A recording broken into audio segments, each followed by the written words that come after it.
మీ ఇంట్లో మొదటి కోటీశ్వరుడు మీరే అవ్వాలనుకుంటున్నారా? ఈ ఫైనాన్షియల్ వెబినార్ లో ఇప్పుడే జాయిన్ అవ్వండి. నమస్తే, welcome back to Suman TV. ప్రస్తుతం మనతో పాటు ఉన్నారు ఫ్యామిలీ కౌన్సిలర్ రజనీ రామ గారు. నమస్తే మ్యామ్. నమస్తే నవీన్. మ్యామ్, బయట చూసుకుంటే అమ్మాయిలు అబ్బాయిలు కలిసి తిరుగుతున్నారు, కలిసి మాట్లాడుతున్నారు, కలిసి నవ్వుకుంటున్నారు, అన్ని కలిసి చేస్తున్నారు. కానీ ప్రమాద బారిన పడేది అమ్మాయిలే. అవును, అబ్బాయిలు కాదు అంటే ఏం చెప్తారు? అమ్మాయిలకే కదండి జరుగుతుంది మరి ప్రమాదము. సృష్టి అది భగవంతుడు అలా సృష్టించాడు. అసలు ఆడమగని ఎందుకు సృష్టించాడు భగవంతుడు? ఇప్పుడు ప్రపంచం ఒక లైఫ్ అనేది ముందుకు నడవాలి అంటే రెండు జాతులు ఉండాలి కదా. కాబట్టి అమ్మాయి అబ్బాయి ఆడ మగ అనేది ఉండాలి. మరి అలా ఉండాలి అని అన్నప్పుడు ఆడ ఎంత జాగ్రత్తగా ఉండాలి, తనను తను జాగ్రత్త పెట్టుకోవాలి. ఇప్పుడు ఒక పవిత్ర కార్యం కోసం భగవంతుడు పుట్టిస్తాడు. నువ్వు నీకు నువ్వు పాడైపోతే పరిస్థితి ఏంటి? నీ జీవితానికి నువ్వు ఉపయోగపడకపోతే పరిస్థితి ఏంటి?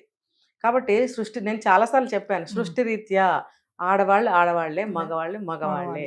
వాళ్ళకి భౌతికంగా అంటే ఫిజికల్ పొటెన్షియల్ చాలా ఎక్కువగా ఉంటుంది. వాళ్ళకి ఆడవాళ్ళు ఏంటి ఇట్లాంటి కింద పడిపోతారు. అంటే అందరూ పడకపోవచ్చు, సాధారణంగా చెప్పుకున్నాము. అలా అంటే మేము స్ట్రాంగ్ గా లేమంటున్నారా అని కామెంట్ వస్తుంది మేడం. అయితే ఒకటి చెప్పుకోవాలి, మెంటల్ గా ఆడవాళ్లే స్ట్రాంగ్.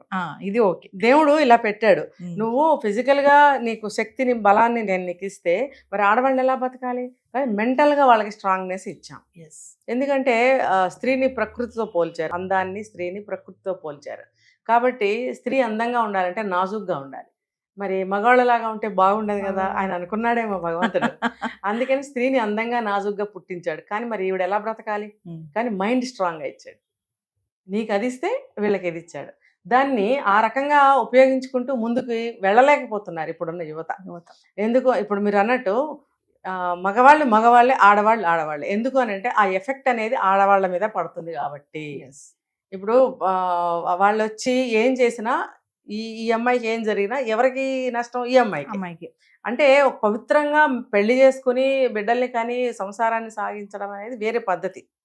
కానీ ఇప్పుడున్న పరిస్థితుల్లో చెడుగా తిరిగినా, చెడుగా తిన్నా, చెడుగా ప్రవర్తించిన, నలుగురితో తిరిగినా ఆ నష్టం నీకే, ఆడవాళ్ళకే వస్తుంది. ఇది తెలుసుకోవాలి. కాబట్టి మనం సమానత్వం ఎక్కడ ఉండాలి? ప్రగతి. మనము ఒక అభివృద్ధి పదంలో సమానంగా ముందుకెళ్ళాలి. కానీ ఈ రకంగా మనం సమానం కదా ప్రతి దాంట్లో పోటీ పడాల్సిన అవసరం లేదు. ఇద్దరు మనుషులే, ఇద్దరు అవసరాలు ఒకటే కాదని అనటం లేదు. కానీ దానికి కొన్ని హద్దులు ఉంటాయి. హద్దులు, ఇది ఎంతవరకు, ఇది ఎంతవరకు, ఇది అతనికి ఎంతవరకు, ఇది ఈవిడికి ఎంతవరకు అనేది ఆలోచించుకోవాలి. ఇద్దరు సమానం అనేది ఈ భూమి తిరగబడినా కూడా జరగదండి. ఎలా అవుతుంది చెప్పండి? కానీ అన్ని రంగాల్లో మరి మహిళలు దూసుకుపోతున్నారు కదా మేడం. మరి అలా అంటే మీరు చెప్పేదానికి కుదరట్లేదుగా పొంతన. అంటే ఆడవాళ్ళే, మగవాళ్ళు మగవాళ్ళు. ఆడవాళ్ళు సాధించిన ప్రగతి వేరు, సాధిస్తూనే ఉన్నారు, సాధిస్తారు కూడా. మగవాళ్ళ కంటే ఎక్కువ సాధిస్తున్నారు. కానీ ఈ విషయంలో తీసుకుంటే ఆడవాళ్ళే, మగవాళ్ళే. ఎందుకంటే వాళ్ళని ఎదిరించి, ఇప్పుడు ఏదన్నా ఒక సంఘటన జరుగుతుంది, ఒక్క అమ్మాయి అయినా సరే ఎదిరించి బయటకి వచ్చేయగలుగుతుందా, లేకపోతే బలైపోతుందా? మనం చూస్తున్నాం కదా. దీనికి కారణం ఏంటి? వాళ్ళ మగవాళ్ళ యొక్క బలము, అకృత్యాలు. కాబట్టి ఆడది దేవుడు బుర్ర ఇచ్చాడు. ఆ బుర్రతోటి తెలివిగా నువ్వు కష్టాన్ని కానీ నష్టాన్ని కానీ నువ్వు అధిగమించగలగాలి, అది క్రాస్ చేయగలగాలి. అంతేగాని నీ తెలివితేటలు పక్కన పెట్టి నువ్వు ఒక మానసికమైనటువంటి ఒక విషయాలకి మానసికంగా లొంగిపోతే నువ్వు నీకున్న తెలివితేటలు ఏమైనట్టు? ఒక స్త్రీకి ఉన్న విలువ, గుర్తింపు ఏమైనట్టు? మన పురాణాలు తీసుకోండి, చరిత్రలు తీసుకోండి, ఏది తీసుకున్న ఆడవాళ్ళు సాధించినవి ఎన్నో ఉన్నాయి. చెప్పుకుంటూ పోతే కొన్ని వందల వేలు ఉంటాయి. మరి ఇవన్నీ తెలుసుకోవాలి కదా. దీనికి ఇంకొక వీళ్ళకి తెలియకపోవడానికి కారణం ఏంటంటే పాఠాలు స్కూళ్ళల్లో కానీ కాలేజెస్లో కానీ ఒక లాంగ్వేజెస్ ఉంటాయి, హిందీ, ఇంగ్లీష్, తెలుగు. ఇంకా తీసుకుంటే మనకి హిస్టరీ అనే సబ్జెక్ట్ ఉంటుంది. వాటిల్లో తీసుకుంటే ఖచ్చితంగా ఇలాంటివన్నీ వస్తాయి. వీటిల్లో పర్టికులర్గా ఫర్ ఎగ్జాంపుల్ సరోజినీ నాయుడు, లేకపోతే రాణి రుద్రమదేవి, ఇలా లేడీస్ని తీసుకుంటే ఉన్నారు కదా, వాళ్ళ పేరుతోనే లెసన్స్ వచ్చేవి. అప్పుడు ఆడపిల్లలకి ఒక ఇన్స్పిరేషన్గా ఉండేది. నేను పెద్ద అయిన తర్వాత అలా అవ్వాలి, ఇలా అవ్వాలి అనేది ఉండేది. ఇప్పుడు అలాంటి లెసన్స్ రావట్లేదు కాబట్టి మన చరిత్రలో ఎవరెవరు స్త్రీలు ఉన్నారు, గొప్ప స్త్రీలు ఎవరున్నారు అనేది తెలియటం లేదు. తెలుసుకుంటే వీళ్ళకి కొంతవరకు తగ్గుతాయి ఇలాంటివి. అరే మేము కూడా ఆ జాతికి చెందిన వాళ్ళమే కదా, మా స్త్రీ జాతి అంత ముందుకు వెళ్ళింది గతంలో, ఇప్పుడు కూడా వెళ్తుంది, మేము ఏ స్థితిలో ఉన్నాము, మేము ఎంత వెనకబడి ఉన్నాము అనేది తెలుసుకునే అవకాశాలు ఇప్పుడు ఆడపిల్లలకి ఉండటం లేదు. అంటే ఏది ఏమైనా మేడం మగాడే కాబట్టి ఒక హద్దులు వరకు మనం మెయింటైన్ అంతే. చేస్తే మన వరకు ప్రమాదం రాదని అంటారా? అది మెయింటైన్ చేయట్లేదు ఇప్పటి కాలం ఆడపిల్లలు అంటారా? అంతే. ఇప్పుడు నీకున్న శక్తి, నీకున్న సోర్సెస్, నీకున్న తెలివితేటలతోటి ఇంకొకళ్ళ అవసరం నీకేంటి అసలు? ఇంకొకళ్ళ సహాయం నీకు అవసరమా? అదే చదువు చదువుతున్నావు నువ్వు కూడా. ఆ అబ్బాయి చదివే చదివే నువ్వు చదువుతున్నావు. ఆ అబ్బాయి చేసే ఉద్యోగం నువ్వు చేస్తున్నావు. ఆ అబ్బాయిలే వెళ్తున్న లాంటి బండి మీదే నువ్వు వెళ్తున్నావు, కారు మీద వెళ్తున్నావు. పైలట్లు అవుతున్నారు, స్పేస్లోకి వెళ్తున్నారు ఆడవాళ్ళు. అది నీ తెలివితేటలు ఉన్న వాళ్ళందరూ అలా వెళ్ళారు. మన ప్రతి స్త్రీకి ఉంటాయి తెలివితేటలు. మనకున్నంతలోనే, మనకున్న తెలివితేటల్లోనే మనం ఎందుకు మన కాళ్ళ మీద మనం నిలబడి మన తెలివితేటలతో మనం ఎందుకు ముందుకు వెళ్ళలేకపోతున్నాము? ప్రతి దానికి కూడా అంటే ఫిజికల్గా కానీ, లేకపోతే ఏదన్నా ఒక అవసరానికి కానీ, ఒక సహాయానికి కానీ, ప్రతిదానికి కూడా మనం వాళ్ళని డిపెండ్ అవ్వటము, వాళ్ళు చెప్పే మాటలకి లొంగటము. ఇంకొకటి, వాళ్ళు చెప్పే మాటలకి లొంగటం అనే దాన్ని నేను టెంపరీగా వెనక్కి తీసుకుంటున్నాను. ఎందుకంటే మనం కూడా, ఆడవాళ్ళు కూడా టెంప్ట్ అయ్యి వెళ్తున్నారా లేదా? అవును.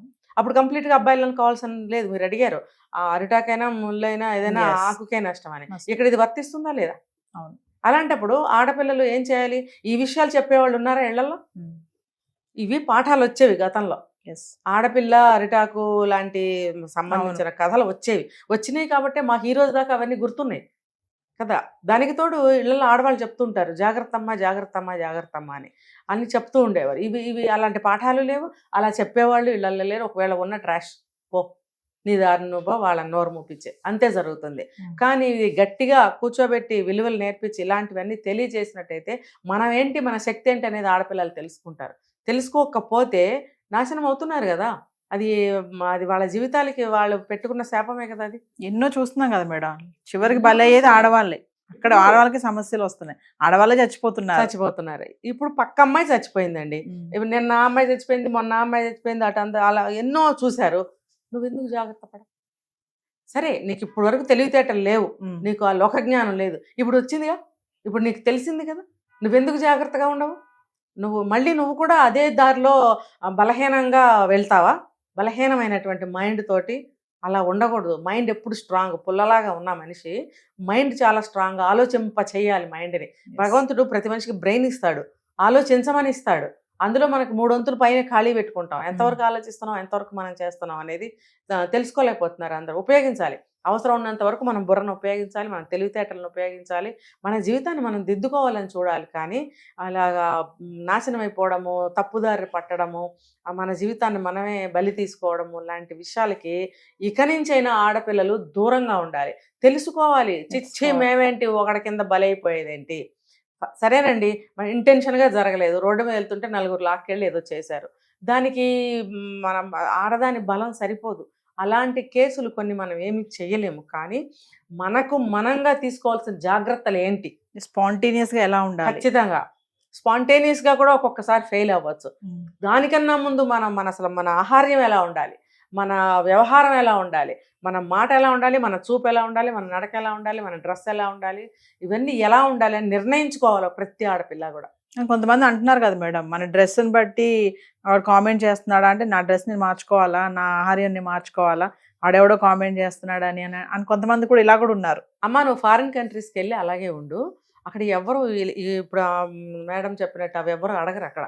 నువ్వు ఫారిన్ కంట్రీస్కి వెళ్ళి అలా ఉండు, ఇండియాలో అలా ఉండడానికి కుదరదు. ఎందుకంటే ఇక్కడ ఉన్నది ఫారిన్లో ఉన్న మగాళ్ళు కాదు, వీళ్ళందరూ కూడా ఇండియన్స్ ఒక సాంప్రదాయాన్ని నమ్మి ఒక ఆచారాన్ని పాటిస్తున్న వాళ్ళ మధ్యలోకి ఒక నల్లకాకుల మధ్యన ఒక తెల్లకాకు వచ్చినట్టే చూస్తారు. ఇప్పుడు అన్ని నల్లకాకులే, ఒక తెల్లకాకు వస్తే వింతగా చూస్తామా లేదా? చూస్తాం కదా. కొత్త రకం పక్షి ఏదైనా వస్తే ఎలా చూస్తాం మనం? అదేమన్నా కొంచెం భయంకరంగా ఉందంటే దాన్ని తరిమేయడానికి చూస్తాం. ఇది కూడా అంతే, మనకు నడుస్తున్న ఆచార సాంప్రదాయాల మధ్యలోకి కొత్త ఆచారం వస్తే అది జీర్ణించుకోలేరు, యాక్సెప్ట్ చేయలేరు. అది నువ్వెందుకు గ్రహించవు? నువ్వు ఇవాళ ఇష్టం వచ్చిన డ్రెస్ వేసుకున్నాను, నన్ను చూడండి యాక్సెప్ట్ చేయండి అంటే ఎవరు చేయడు. నువ్వు ఎక్కడ వేసుకోవాలో అక్కడికి వెళ్ళిపో. నిజంగానే వాళ్ళు ఎవరు చూడరు. ఒక మనిషి వైపు చూడటం అనేది ఫారిన్ కంట్రీస్లో చాలా తప్పు, ఇంకా కొంచెం ముందుకెళ్తే నేరం కూడా. ఇక్కడ అలా కాదు, చూడకపోతే తప్పు. ఏంటి ఆ పిల్ల అలా వెళ్తుంది, ఎవరి పిల్ల అని వాకప్ తీస్తారు. పాత రోజుల్లో బాగా ఎక్కువగా ఉండేది, ఇప్పుడు కూడా ఉన్నారు, మరి భయపడి చాలామంది చర్యలు తీసుకోలేకపోతున్నారు. ఇలా విచ్చలవిడిగా సమాధానాలు చెప్తే పాడైపోయేది ఎవరండి? జీవితాలు పడేది ఎవరికి? Yes. ఇంకా వాళ్ళకి వాళ్ళు నాశనం అయిపోయేది ఎవరికి జరుగుతుంది ఈ నష్టం అంతా చెప్పండి? వాళ్ళకనేది బుద్ధి తెలుసుకోవాలి. నేను ఇలాగే ఉంటానంటే నువ్వు ఇలా ఉంటే మరి అలాగే చూస్తారు. ఎవరిని చూడొద్దని మాత్రం అనొద్దు, చూస్తారు. నా నేచర్ ఇంతే, నేను సరిగ్గా డ్రెస్ వేసుకోకపోతే నన్ను కామెంట్ చేస్తాడా, ఖచ్చితంగా చేస్తారు. నాకు సమస్య అవుతాడా అంటే అని అంటున్నారు కొంతమంది. ఖచ్చితంగా చూస్తారు, ఖచ్చితంగా అంటారు. ఎందుకంటే నువ్వు ఆడపిల్లవి.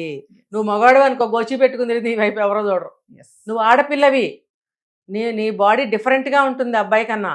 ఖచ్చితంగా తన బాడీ లాగా లేదు కాబట్టి ఖచ్చితంగా నీ వైపు చూసే తీరుతాడు. ఆడవాళ్ళు కూడా చూస్తారు, ఇదేంటి వింతగా ఉంది ఈ అమ్మాయి ఎలా వచ్చిందని. మరి సిగ్గు తెచ్చుకోవాలి కదా, సిగ్గు పడాలి కదా. నా వైపు అందరూ చూస్తున్నారంటే నువ్వు గ్రేట్ ఫీల్ అవుతున్నావా, సిగ్గు ఫీల్ అవుతున్నావా, అవమానం ఫీల్ అవుతున్నావా, తప్పుగా ఫీల్ అవుతున్నావా? ఏం ఫీల్ అవుతున్నావు నువ్వు? ఏది ఫీల్ అయినా సరే మానేసేయి వేసుకోవడం. నువ్వు ఎలా వేసుకోవాలో అలా వేసుకో. ఇప్పుడు సేఫ్టీ కోసం అయితే పంజాబీ డ్రెస్సులు ఉన్నాయి, ఒక మంచి ప్యాంటు షర్ట్ వేసుకోవచ్చు. కానీ నువ్వు ఎలాంటి డ్రెస్సులు వేసుకుంటున్నారు? అలాంటివి వేసుకుని నువ్వు మళ్ళీ ఇలాంటి ప్రశ్నలు సమాజానికి, ఇలాంటివన్నీ చెల్లవు. ఖచ్చితంగా చూస్తారు, నిన్ను అంటారు. మరి ఏదైనా నీకు చెడు కూడా జరగచ్చు దానివల్ల. నీ బిహేవియర్ నువ్వు ఎలా అయితే ఉంటావో దాన్ని బట్టే నీ లైఫ్ అనేది డిసైడ్ చేయబడుతుంది. ఎవరిని అనటానికి లేదు ఈ సమాజంలో.